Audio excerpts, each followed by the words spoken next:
Yo, what is up, everybody? It's Peace-I. Welcome to another video. Today I'm going to be showing you a combo video for the Superheavy Samurai Traptrix Punk Therion deck. It's still a mouthful. I've been saying it for weeks, and I still can't get it down. But I did get a comment that said that they were interested in a combo video. I asked them what exactly they were looking for, because this deck is one of those build-a-board workshops that don't really have a standardized combo. There are lines that appear more often than not, but it really depends on your opening hand. There are some interactions that I can show you, but I just wanted to lay out the deck for you guys just so you could see it all at once, because in all of the deck profiles, I just go through the cards basically one by one. Sorry about the glare. This is just a couple of the trap holes. So the bottom section is your Traptrix engine. So you play 3 of your main one, Mermelio, which gives you your Holotea or one of your other supplementary traps. Your 2 Pudica, just to get the deck down to 40 cards. I did test 3 for a while. The Trap Trip Garden is really nice, but it does turn off your Caddy Corn to search your Therion field spell. And sometimes you need multiple ways to access your Therion cards. Having that supplementary negation with the Therion Regulus is very, very strong, helping you play through hand traps and whatnot, establishing it early. Dianea is absolutely necessary, but it's only at 1 because you don't want to see it in your hand. Obviously, its normal summon effect is neat because you can Monster Reborn one, but you're only playing 5 other targets in the entire 40-card deck. You want to special summon it off of Sarah's effect to set whichever one of your trap holes is in grave that you sent off of Holotea to summon it. So part of the big combo is actually going through your Traptrix engine, which is why it's mainly a Traptrix engine, and the other engines kind of feed off of it and supplement it that way. The engines obviously connect to each other, which is why I had the idea for this deck. And if you've been keeping up with the channel, you've known that this deck has gone through many iterations. I was doing level 12 synchros when I first started the strategy, but then I realized how powerful I could actually, abuse some of these other engines. So Superheavy Samurai engine is a great way to set up your pendulum scales and to also give you a level 8 synchro. You play 2. Cypher Mode Omega is really cool because once you overlay it with it, you can, get it into the graveyard, recycle your engine, put it back into the extra deck, so you always have a level 8 synchro that you're available to make. And its on-field effect isn't that bad either. It reduces your opponent's card advantage by 1. But the main target is the Diobalantis, the Menacing Mantis. So what this does is on summon for every non-tuner monster you used for its generic synchro summon, you can send that many plants and or insects from your deck to the graveyard. You have essentially 2 main targets.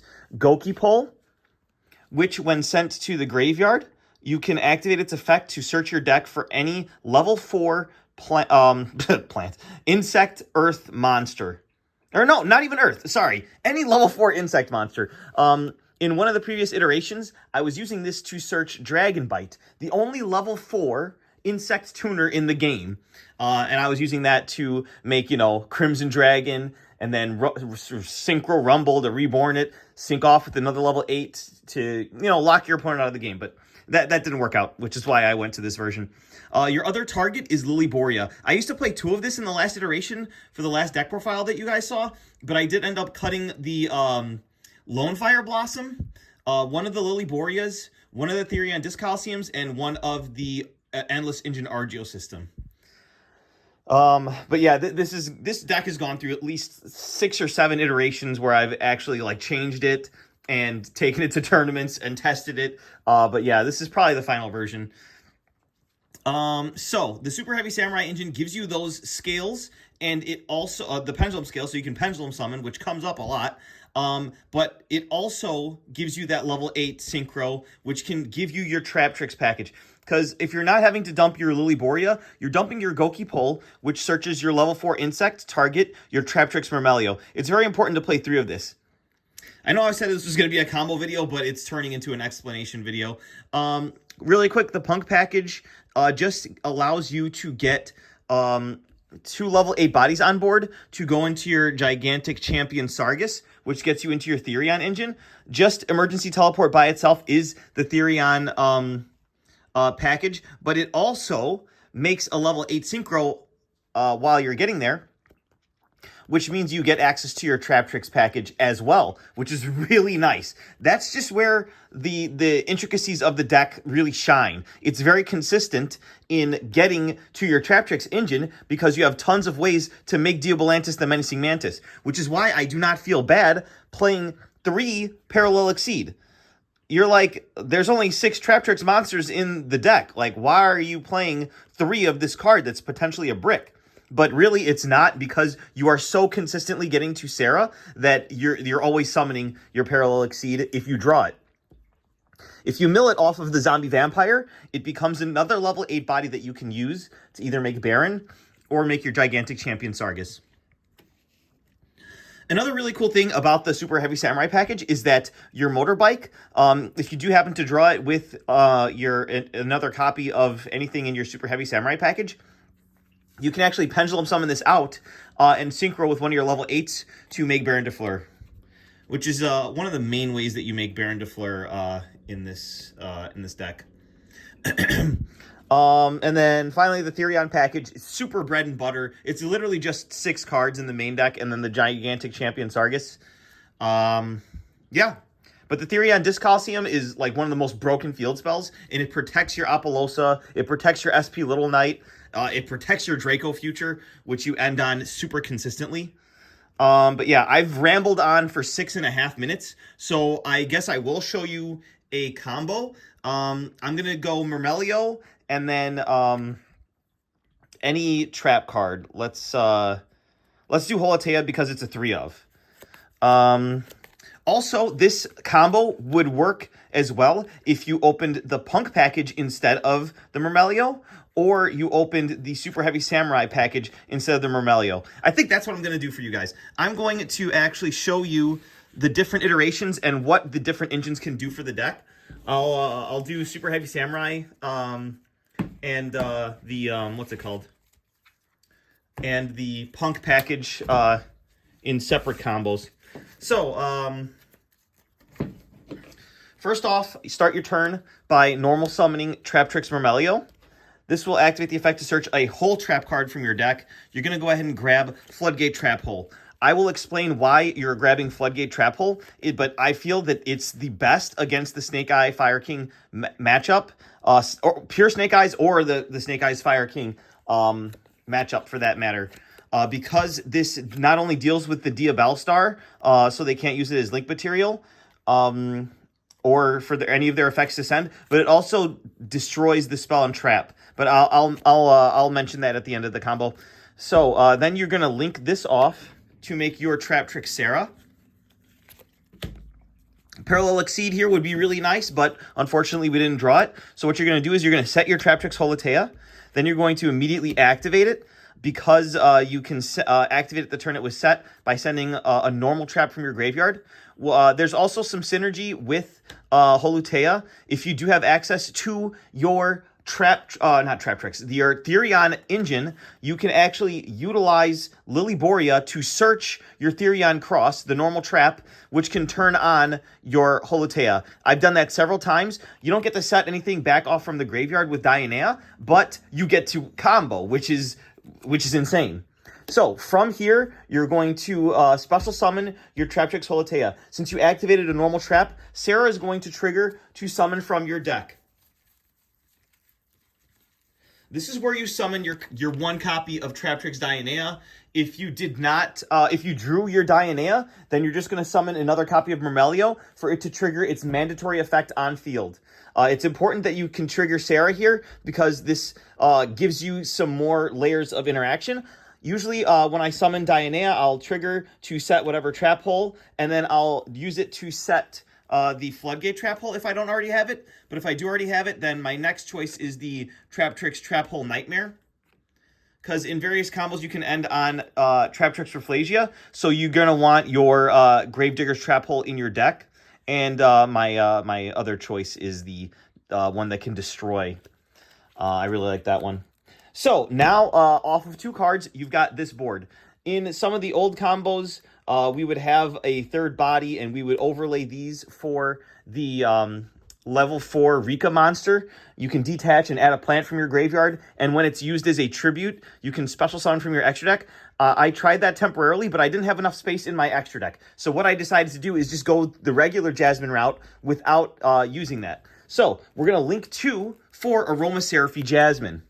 Aromatherapy Jasmine says that we can literally tribute something that it points to and special summon a plant from our deck. So we're going to tribute the Dionea to summon out the copy of Cattycorn. So we don't control a field spell, so we can go the Cattycorn route. If we already controlled a field spell, you can use your Lilyboria to send it off for Therion Disc Coliseum and go for the Regulus play. But for now, we're going to go to the Cattycorn to search.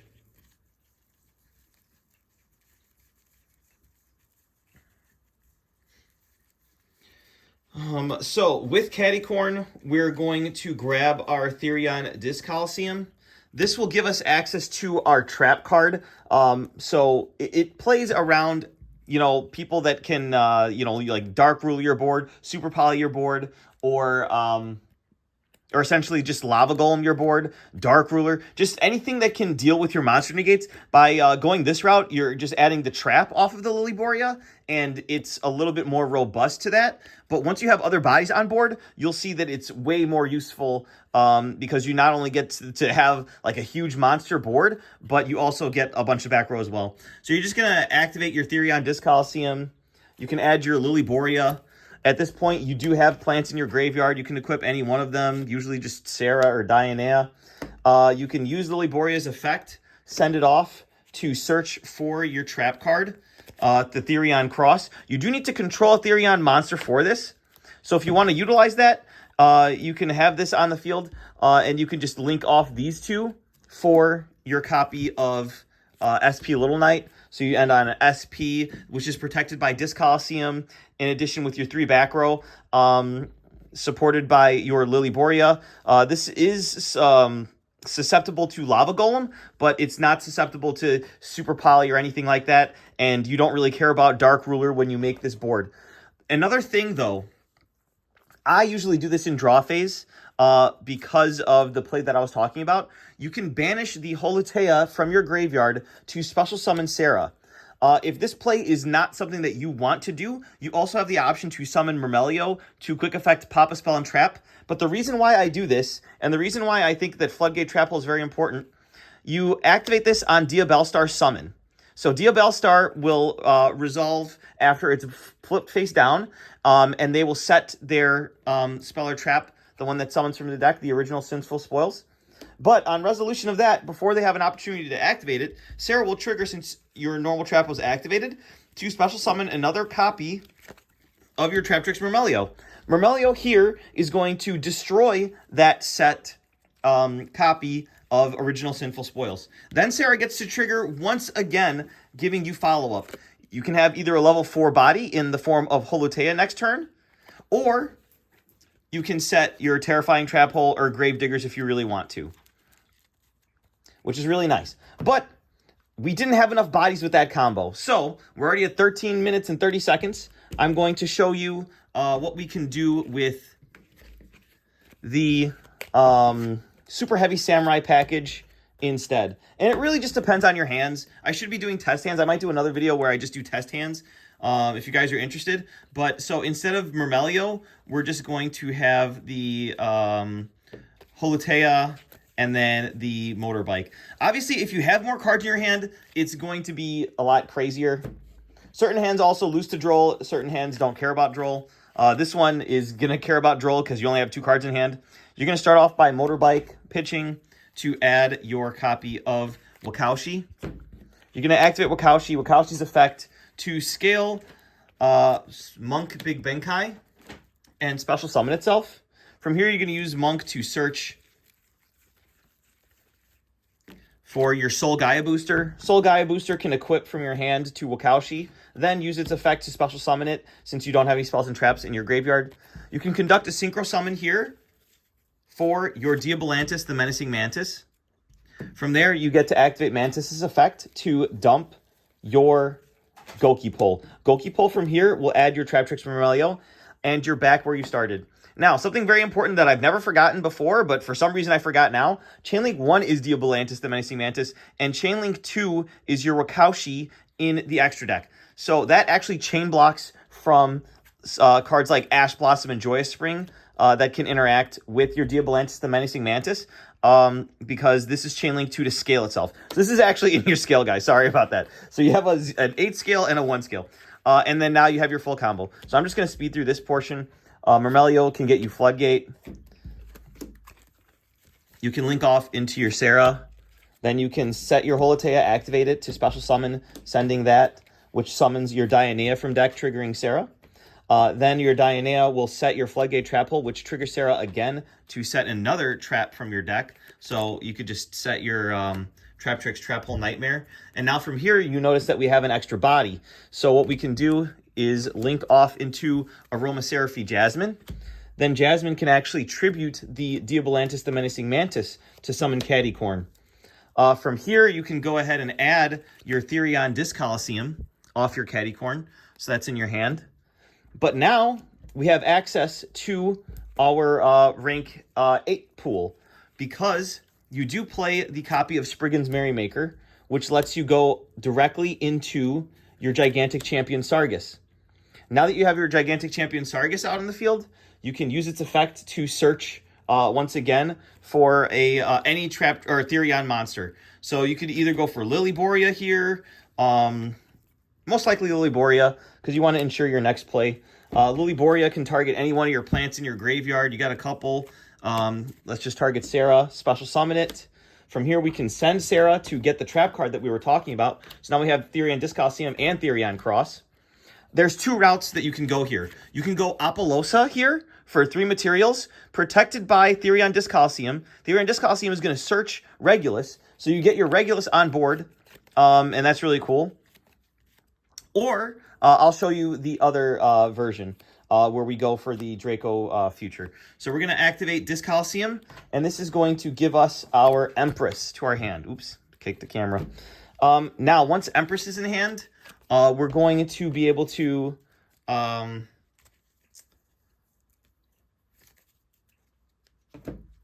link off the Lilyboria and the Aromatherapy Jasmine for the SP Little Knight. Then you can use Empress to target your Lilyboria. Then you can use Empress's effect, discard the Therion Cross or one of your other cards in your hand for the Lilyboria to summon itself. Then you can overlay for Zombie Vampire. Zombie Vampire can potentially give you information about your opponent's hand, or not their hand, their deck that they're on, and it can give you another body. There's so many good bodies that you can mill here, especially King Regulus. If you mill the Endless Engine, you get your trap back, or your Lilyboria if you want. But there's a couple different things that would be beneficial for you to mill here, but we'll just pretend that neither player hit any monsters. Then you can detach all these materials by game mechanic to overlay for your Utopic Future and then your Draco Future. So this board is actually crazy. The Therion Disc Coliseum protection, the negation and taking of one of their monsters that's activating, and then the 2 traps, along with the Sarah that is actually coming back during the draw phase, which is amazing. So your opponent's really dealing with a lot here. And this board is super polyproof unless they play the double warrior fusion monster that requires 2 warriors with different attributes. But if they're not playing that, then this is also super polyproof as well. And Lava Golem is not taking care of every threat that you have on this board. But yeah, like I said, if you have other cards in your hand, you can pendulum summon them out, which is really nice.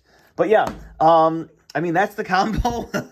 I don't want to make this video too long, but I guess I'll try and make another one with the Punk package. But hopefully you guys enjoyed this one, and I'll see you guys in the next one. Subscribe.